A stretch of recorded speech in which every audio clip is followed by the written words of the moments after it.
parler de Burkina Faso. Nous continuerons à les équiper, à poursuivre notre reconquête, à continuer à mailler notre territoire, de sorte que la consolidation de tous ces acquis dans le combat soit une réalité et soit effective.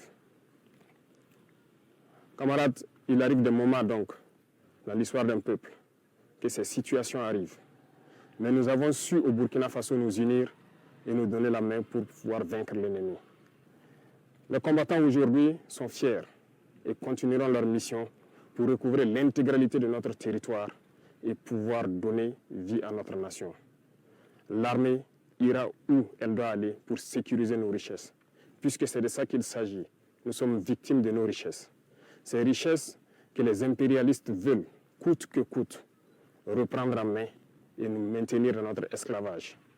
Nous allons les sécuriser.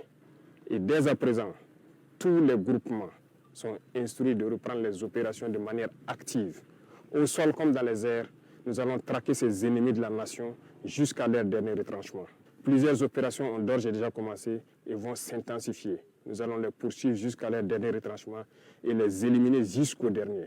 La seule chose qui puisse prévaloir pour qu'ils puissent survivre, c'est qu'ils se rendent à nos différentes forces en déposant les armes et leur logistique. Le cas échéant, combattez-les jusqu'au dernier. Parce que le Burkina Faso n'abandonnera jamais. Le Burkina Faso n'abdiquera jamais. Le Burkina Faso va combattre. Nous sommes un peuple fier, combattant, guerrier et digne. Et nous continuerons dans ce sens.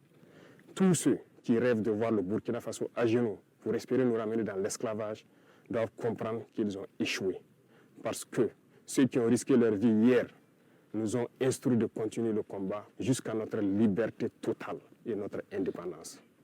Voilà pourquoi je tiens à remercier tout un chacun, burkinabé de l'intérieur et de l'extérieur, qui continuent de contribuer à l'effort de guerre, de poursuivre leur démarche et que nos forces armées puissent atteindre le niveau que nous escomptons, sécuriser nos populations et nos terres. Merci à tous et je souhaite donc que cette fête d'indépendance soit un moment de méditation, que chacun médite sur l'indépendance réelle et pouvoir apporter ce qu'il peut apporter pour que notre Burkina Faso rayonne en Afrique et dans le monde. Le Burkina Faso reste et demeure. Vive le Burkina Faso, vive nos vaillantes forces combattantes. Que Dieu les protège, que Dieu veille sur eux dans toutes leurs missions, sur toute l'étendue du territoire. Que Dieu fasse en sorte que l'année 2025 soit l'année de notre victoire finale sur l'ennemi. Merci à tous. La patrie ou la mort, nous vaincrons.